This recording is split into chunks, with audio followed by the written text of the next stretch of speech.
Todos conhecemos o tipo avarento. Acumulam dinheiro e se satisfazem com economias, sem considerar o custo humano ou quão ricos já são.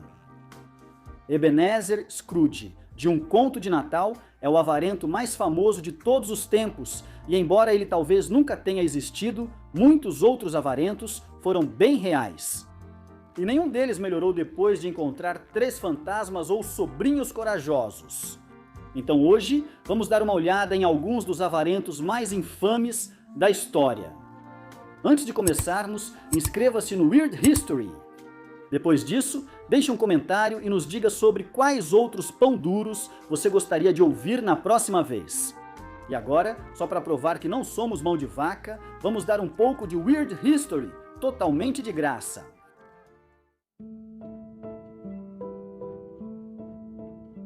João Elvis, que viveu de 1714 a 1789, foi um membro do parlamento na Grã-Bretanha, e ele era incrivelmente, exemplarmente pão duro. Ele é visto como uma das maiores inspirações para Ebenezer Scrooge. Dickens o menciona pelo nome em vários de seus romances, e João Elvis pode até ter servido de modelo para os desenhos do personagem que apareceram na primeira edição de Um Conto de Natal. Como era o verdadeiro Scrooge? Bem, ele herdou seu dinheiro e depois fez de tudo para mantê-lo. Por exemplo, ele costumava ir para a cama ao pôr do sol para evitar comprar velas. Ele também se vestia com trapos imundos em vez de comprar roupas novas. Uma prática que frequentemente fazia as pessoas confundi-lo com um mendigo e lhe davam moedas na rua, e seja lá no que ele gastava essas moedas, não era em comida. Dizem que Elvis economizava tanto que comia comida infestada de larvas, que até andavam pelo prato dele. Arr! O maior ato de pão-durismo dele foi morar em imóveis vagos de aluguel próprios após a saída dos inquilinos, sempre com sua governanta idosa. Elvis morava em qualquer imóvel vazio que pudesse, levando 2 camas e 2 cadeiras a cada vez, e ficava lá até que o imóvel fosse alugado novamente. Daniel Dancer, 1716-1794, foi outro avarento real citado por Dickens e possível inspiração para Scrooge. Ele herdou a propriedade do pai em 1736, aos 20 anos. Desde então, ele virou um profissional em economizar cada centavo, e era excelente nisso. Por exemplo, ele nunca se banhava nem lavava as roupas. Ele fazia sua irmã trabalhar como sua governanta e economizava nas compras, obrigando-a a cozinhar animais parcialmente decompostos que ele encontrava na natureza. E mais tarde, quando ela ficou doente, ele economizou dinheiro de forma astuta ao se recusar a pagar o médico e simplesmente deixá-la morrer. Hack Dancer era tão pão duro que arrancou os dentes do cachorro para evitar que ele comesse o gado dos vizinhos, assim evitando um processo judicial. Parece um cara legal, né? O inglês Thomas Cook, que viveu de 1726 a 1811, às vezes foi chamado de o mais desprezível avarento que já existiu. Obviamente, há muita concorrência por esse título, então pode não ser tecnicamente verdade, mas Cook conseguiu fazer uma carreira inteira sendo a pior pessoa que podia ser. Como? Você deve estar se perguntando. Ele enganou a esposa, uma viúva rica de um cervejeiro, casou-se com ela e, sem querer, a deixou morrer de fome. Ele era mesquinho para gastar com comida e, depois de viúvo, o cozinheiro comia de graça, visitando amigos durante o jantar e lembrando que seu testamento ainda estava em andamento. Ele era extremamente pão duro com seus cuidados médicos.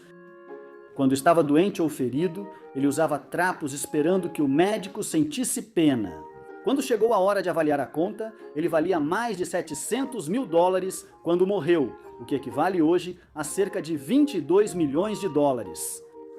E ele conseguiu isso sem nunca trabalhar, a não ser que ser pão duro conte como emprego.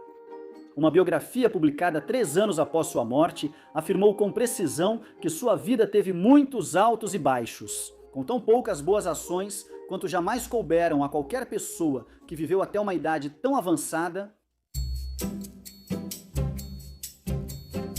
James Jamie Wood, 1756-1836, tornou-se um banqueiro rico.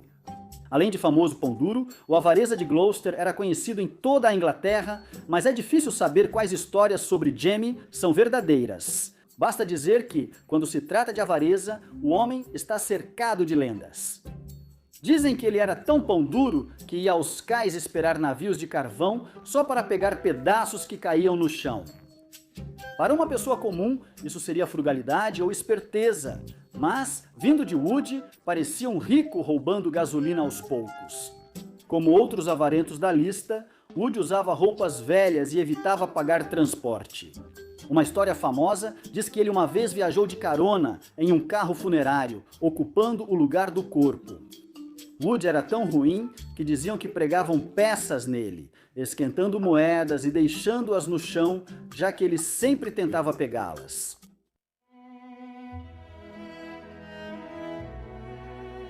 John Camden Neld, inglês que viveu de 1780 a 1852, era senhorio e avarento notório, famoso por deixar todos os bens para a rainha Vitória, que aceitou com alegria.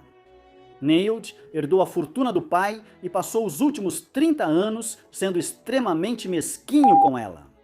Para economizar, ele mantinha sua enorme casa quase sem móveis, chegando ao ponto de ficar um tempo sem cama. Ele não gastava com sobretudo, e suas poucas roupas estavam sempre ruins. Se ele fosse mesquinho só consigo mesmo, isso não seria problema de ninguém além dele. Ele possuía propriedades em Buckinghamshire e frequentemente se recusava a consertar as casas dos inquilinos. Ele chegou a negligenciar uma igreja em suas propriedades, preferindo preencher rachaduras com algodão em vez de consertá-las. O remendo barato causava bagunça quando chovia. E não ficaríamos surpresos se Camden cobrasse deles pela limpeza.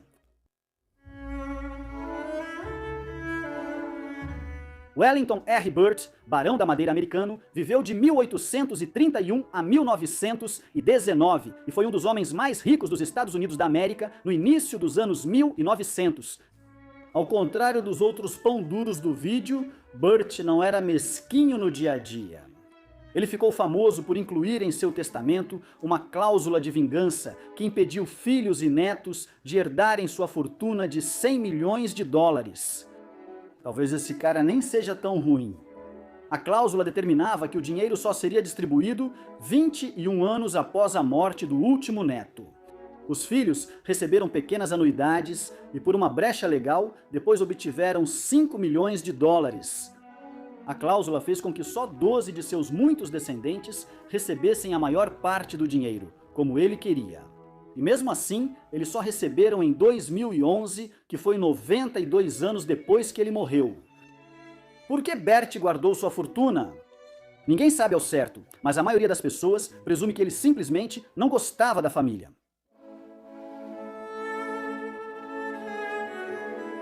Se você estava preocupado, a lista não é só de caras com 3 nomes. Temos também uma chefe pão dura para você. Hetty Green, empresária americana que viveu de 1834 a 1916.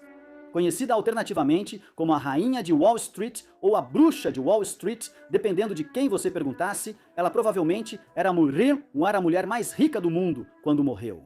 Ela chegou a esse ponto por ser muito mão de vaca, mesmo sendo absurdamente rica. Por exemplo, ela possuía apenas um vestido por vez, usava até ele se desfazer e economizava no sabão de lavar roupa, lavando apenas a barra. Nojento!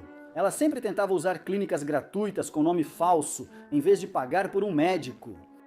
Ela sempre morou em apartamentos baratos e pensões para economizar, e era conhecida por pechinchar com garçons, mesmo podendo comprar o restaurante todo.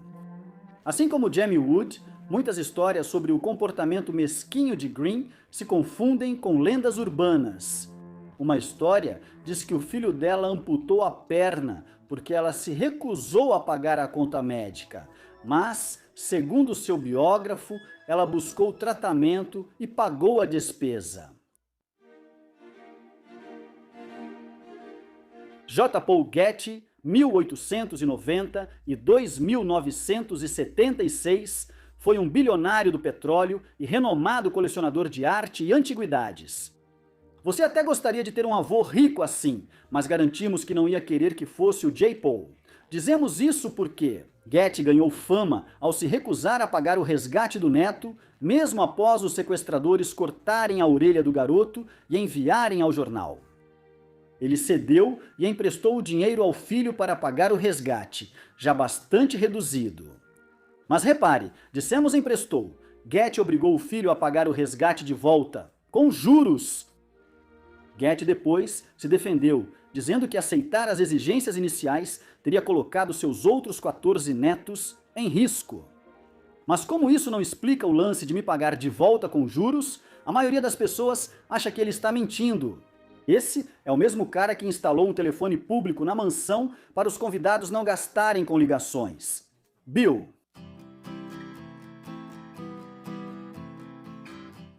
Haroldson Lafayette Hunt, 1889-1974, foi um bilionário magnata do petróleo no Texas. O que, supomos, é a única coisa que você pode ser com um nome desses.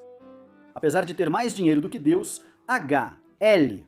Hunt economizava cortando o próprio cabelo. Ele ia ao trabalho dirigindo seu carro velho, levava almoço de casa e estacionava longe para evitar pagar os 50 centavos de estacionamento. O pior é que ele também era famoso por dar gorjetas muito ruins. Ele se tornou a inspiração para o personagem John Ross Ewing, na série de televisão Dallas, um empresário malvado e cônico interpretado por Larry Hagman. O personagem virou sinônimo de caras ricos e desonestos. Obrigado. Daniel K. Ludwig, 1897-1992, foi um magnata americano da navegação, conhecido como o bilionário invisível. Infelizmente, era apenas uma referência ao seu famoso reclusismo e não deveria ser levado ao pé da letra. Ele era da navegação, não da ciência experimental. Várias histórias sobre seu comportamento mesquinho surgiram no fim da vida. Por exemplo, mesmo doente aos 80 anos, Ludwig preferia ir a pé ao trabalho em vez de contratar um motorista. Ele sempre viajava de classe econômica, dirigia um carro velho e usava a mesma capa de chuva de plástico por anos. É impressionante, para ser sincero, e era assim que Colombo se vestia. Pode ser tentador imaginar Ludwig como alguém caloroso e adorável, como Peter Falk, mas garantimos que não era o caso. Ludwig protegia sua fortuna de forma obsessivamente ciumenta. Na verdade, ele uma vez demitiu um capitão de navio-tanque porque o cara usou um clipe de papel em uma carta de 2 páginas, o que Ludwig argumentou ser um desperdício de um único clipe de papel.